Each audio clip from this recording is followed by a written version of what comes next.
Senhores telespectadores, desculpem não tirar nem o sobretudo nem o cachecol, mas está realmente aqui um frio.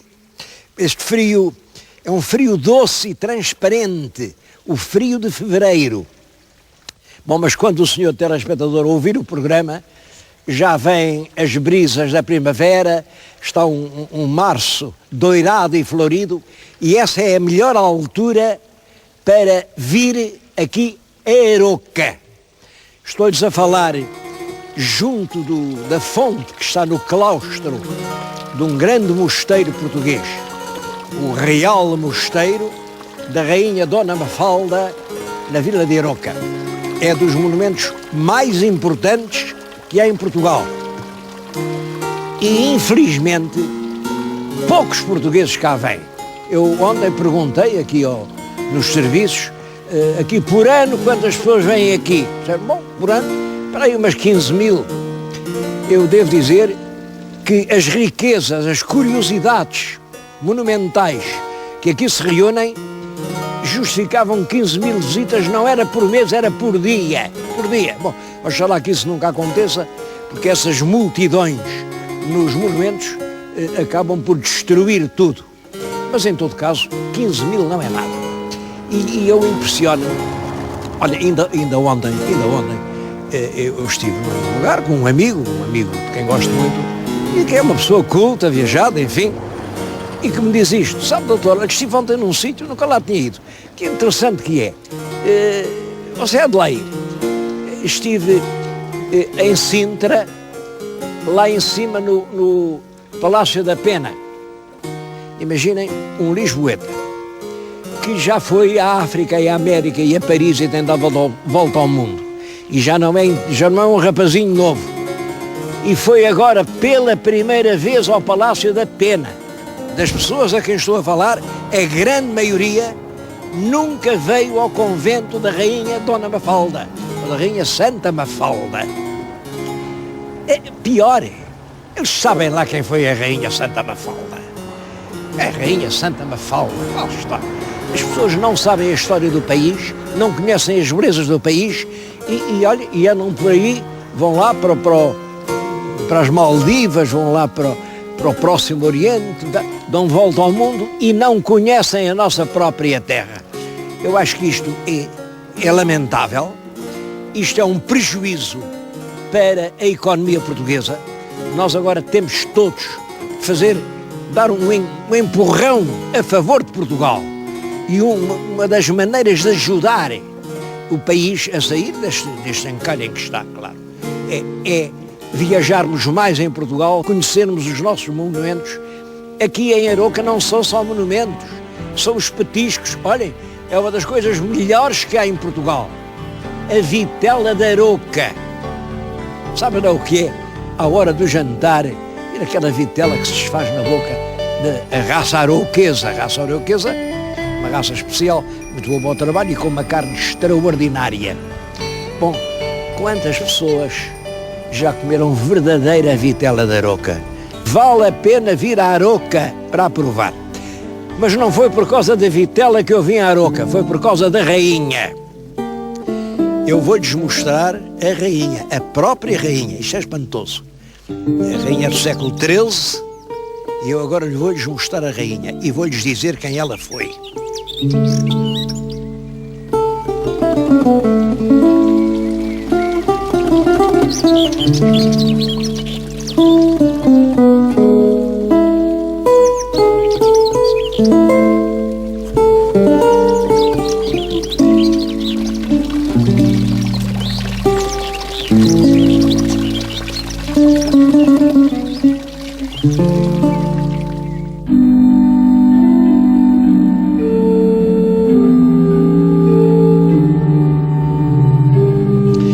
Aqui neste altar estão a ver dois túmulos. O que está em baixo é um túmulo de granito. Foi ali que sepultaram a Rainha Mafalda quando ela morreu, no século XIII. E depois, numas obras que se fizeram aqui na igreja no século XVIII, tiraram o túmulo, abriram a tampa e viram que o corpo estava dentro do túmulo incorrupto. Quer dizer, ao fim de tantos anos só devia haver cinzas. Mas não, estava realmente o corpo. Isso foi considerado um grande milagre. E então mudaram o corpo para uma tumba de cristal e prata, é a que está em cima, e lá está o corpo da rainha. Bom, devo dizer que o rosto e as mãos foram compostas com cera, mas é verdade que a estrutura óssea, o corpo todo, é o da própria rainha, que morreu no século XIII. Isto, aparecer um corpo assim incorrupto, isso pode ter razões naturais, pode muito bem acontecer, mas nessa altura julgava-se que era milagre, isso só acontecia aos santos. Isso é que explica que, quando o corpo apareceu, há um movimento de entusiasmo extraordinário, os povos vêm aqui e cada um rapa um bocadinho no sepulcro de granito, levavam para casa como se aquilo fosse um unguento milagroso, aquilo fazia todos os milagres, curava todas as mazelas, sarava as úlceras, levavam aquilo. E, entretanto, as autoridades puseram em Roma um processo para a beatificação da rainha Mafalda.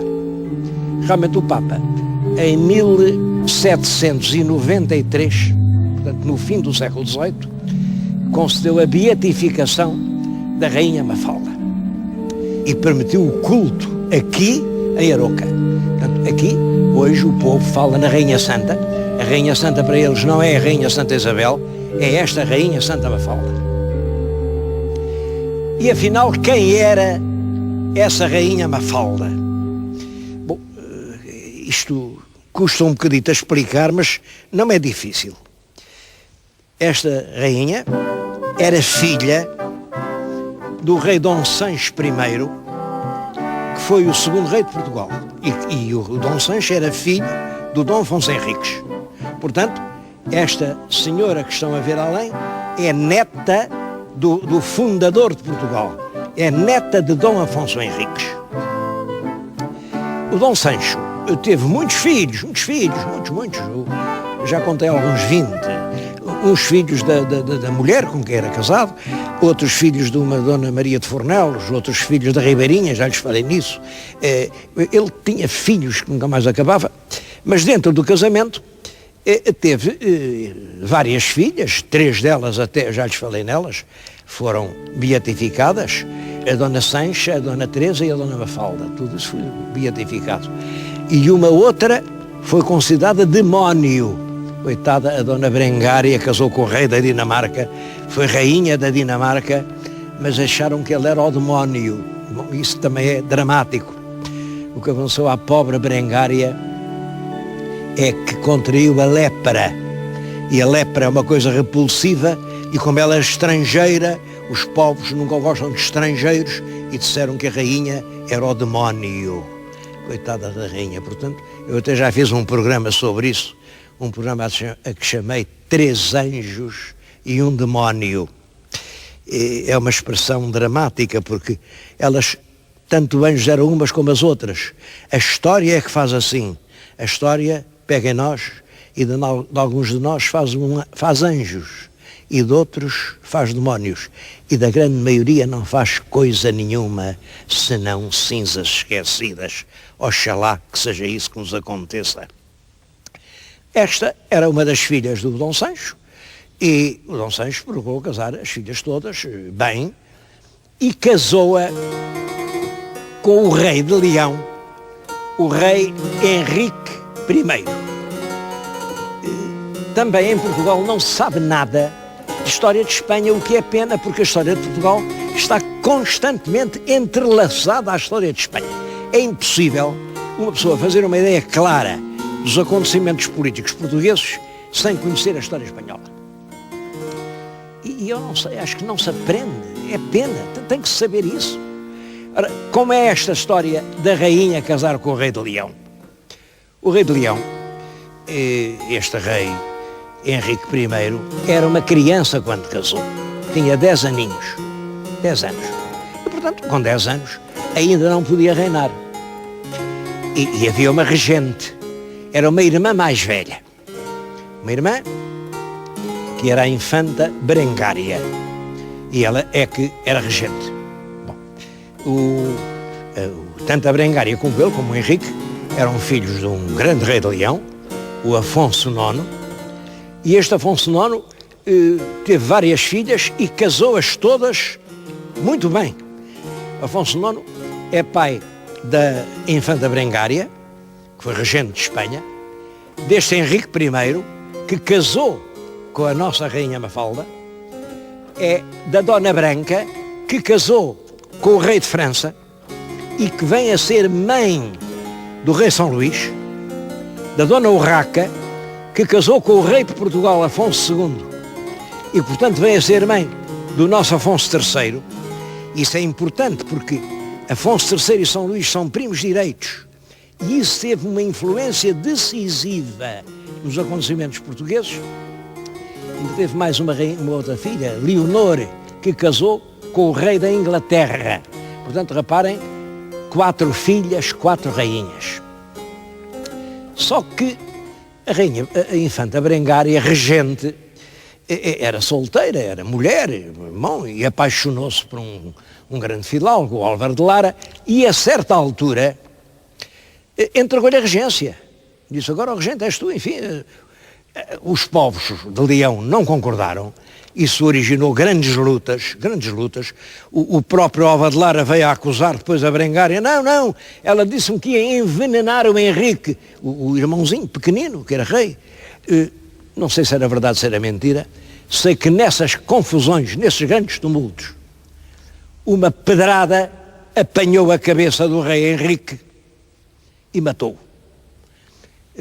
Há fontes históricas que dizem que foi no motim, numa sublevação popular.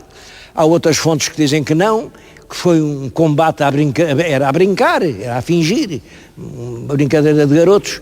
Seja como for, o rei Henrique, com quem a nossa princesa casou, morreu aos 13 anos.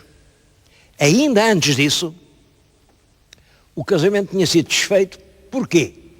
Bom, porque realmente a Berengária não lhe convinha nada ver o irmãozinho pequenino casado aqui com uma filha do rei de Portugal, que era vizinho e que, portanto, podia apoiá-lo e dar-lhe força, e, portanto, queixou-se ao Papa. A Berengária disse, eles casaram, mas não podiam casar, porque eles são primos. O que era verdade. Eles eram realmente primos. Bom, e o Papa encarregou uns bispos de verem se isso era verdade, e como eles não tinham pedido licença para casar e não tinham pedido a dispensa do lado, enfim, do parentesco, anulou o casamento. A nossa princesa volta para Portugal, mas sempre, até ao fim da vida, assinou Rainha Mafalda, a Rainha Mafalda. Não é verdade que venha logo para aqui, como se costuma dizer. Não, senhor. Vem para Portugal, tem um papel importante, porque ela era uma mulher realmente superior, uma grande organizadora, tinha um grande sentido de autoridade e vive num reinado, é o reinado de Sancho II, é um reinado em que Portugal anda à deriva, não há rei nem roque, o Dom Sancho II, coitado, não mandava coisa nenhuma, isto foi um inferno no tempo de Sancho II, e ela é nessa altura que vem para aqui, instala-se num mosteiro que aqui havia muito antigo, um mosteiro beneditino que vinha desde o século IX, imaginem, o século IX é ano 800. Portanto, quando ela veio para aqui, já o mosteiro tinha mais de 400 anos. Mas ela instala-se aqui, é ela quem reforma completamente o convento, é ela quem adota a ordem reformada de Cister, porque isso introduz uma grande disciplina nos mosteiros. Isto era um mosteiro de monjas e como calculam, as freiras vinham para os conventos, não era por vocação, era porque não arranjavam marido, era porque não havia herança e, portanto, eram muitas mulheres aqui, como podem calcular, isto não era propriamente assim um local de santidade. Bom, mas a Mafalda introduz a regra de Cister, uma disciplina férrea, reconstrói o convento e isto fica o Real Mosteiro da Rainha Mafalda da Ordem Cister. De então para cá, do século XIII ao século XVIII, isto foi constantemente progredindo. E fez-se um dos mais notáveis mosteiros cistercienses de Portugal. Dos mosteiros femininos é o mais importante de todos. Isto é tão importante como Alcobaça. Tem uma diferença. É que aqui aconteceu o milagre, em Alcobaça não. O milagre é que aqui não houve saque nem ladroeira. E em Alcobaça levaram tudo quanto lá estava. Aqui aconteceu um milagre. Esse é o título do programa, o Milagre da Aroca. Eu gostava de lhes falar do Milagre da Aroca.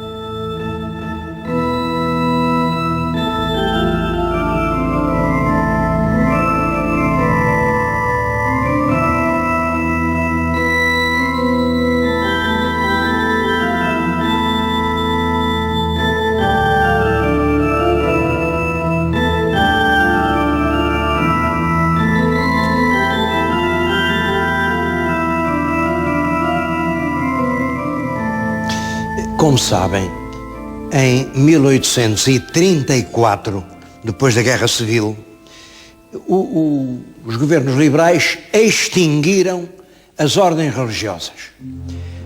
Tudo quanto era convento foi fechado, os frades tiveram que ir embora, os conventos foram realmente saqueados e não ficou nada. Bom, mas quanto às freiras, o governo usou de uma certa comiseração. Havia milhares de senhoras fechadas em conventos e não tinham outra maneira de viver. Portanto, os legisladores liberais disseram isto. Bom, quanto aos conventos de freiras, elas não entra mais freira nenhuma, mas as que lá estão podem ficar. E os conventos só fecham quando morrer a última monja. É claro, muitas monjas ainda eram raparigas novas, em 34, portanto, aguentaram muito tempo, os anos passaram, 34, 44, 54. Aqui, em Aroca, a última monja morre em 1886. Imaginem, portanto, 52 anos depois da extinção das ordens. Mas enquanto ela viveu, a última monja, isto foi religiosamente respeitado, porque era a lei. Enquanto houver monjas vivas, ninguém vai lá buscar nada. Quando a última monja morreu, por todo o país aconteceu isto. Morria a monja, caía lá tudo, roubavam altares, roubavam imagens, roubavam quadros, roubavam custódios, roubavam pratas, tudo. Aqui, quando a última monja morre, já se estava à espera disso, e aqui em Aroca, um conjunto de cidadãos de Aroca se intitulavam a si próprio os Homens Bons de Aroca, formaram a Real Irmandade da Rainha Santa Mafalda de Aroca. E a Real Irmandade imediatamente ocupou o convento e não deixou levar nada.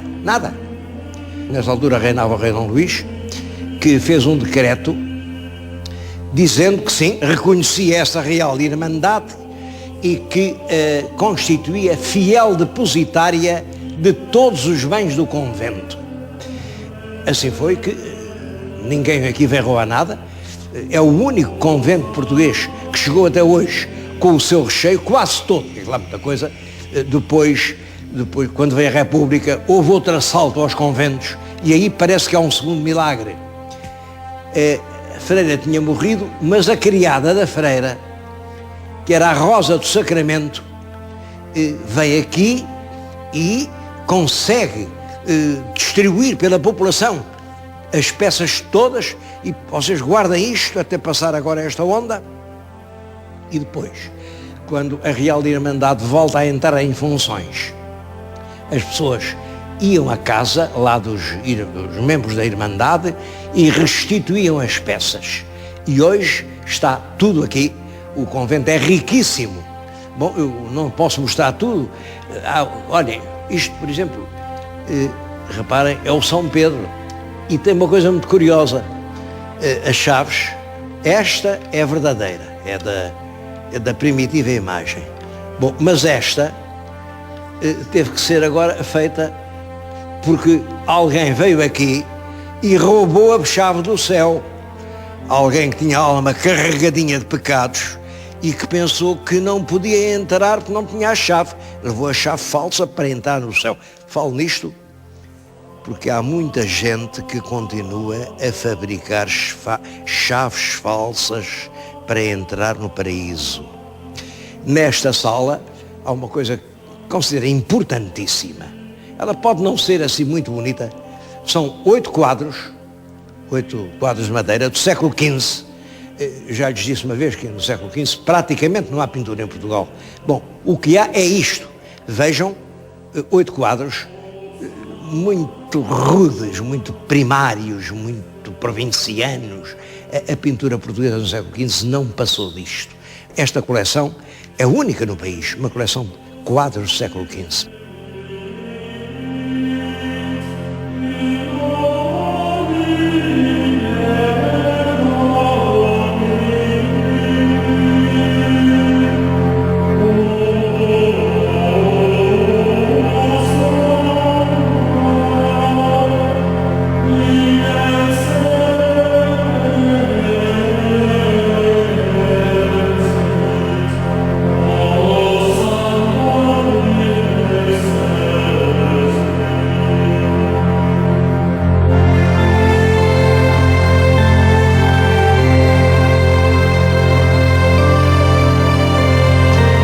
Logo na sala a seguir há um quadro muito curioso.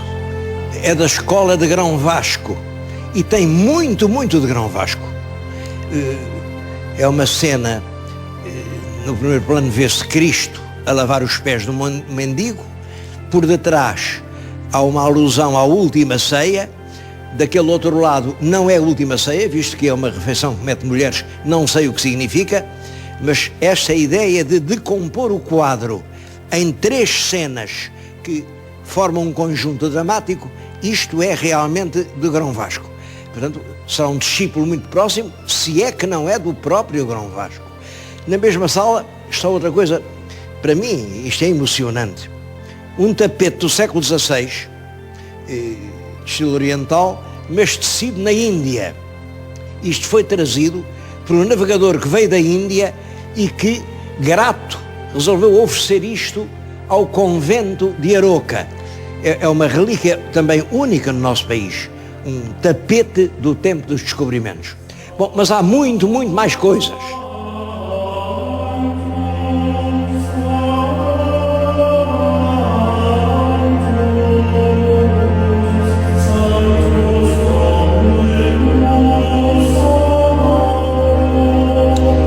A secção de ouriçaria, por exemplo, tem peças extraordinárias. Olhem, este relicário, isto é de prata dourada e de pedras preciosas, é uma coisa do tempo dos descobrimentos. Em cada edícula tem um bocadinho de osso de um santo. Bom, até está ali um bocadinho de osso do rei David, imaginem. Bom, junto de mim é uma cruz, também do século XVI, com o santo lenho. O santo lenho dizia-se que era uma partícula da cruz onde foi crucificado Jesus Cristo. Na outra vitrine está um díptico do século XIII, precioso, que andou nas mãos da própria rainha Santa Mafalda. Isso não há dúvida nenhuma, porque ela fez um testamento e no testamento refere-se àquele díptico. Bom, são coisas extremamente preciosas. Bom, mas eu nestes poucos minutos não pude mostrar nem uma pequena parte deste tesouro extraordinário que é o Museu da Aroca.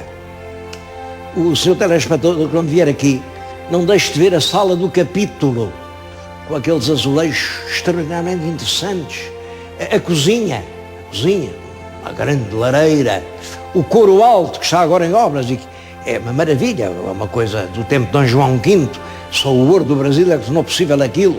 O órgão, um dos melhores órgãos que há em Portugal, e toca. E toda a igreja é um esplendor.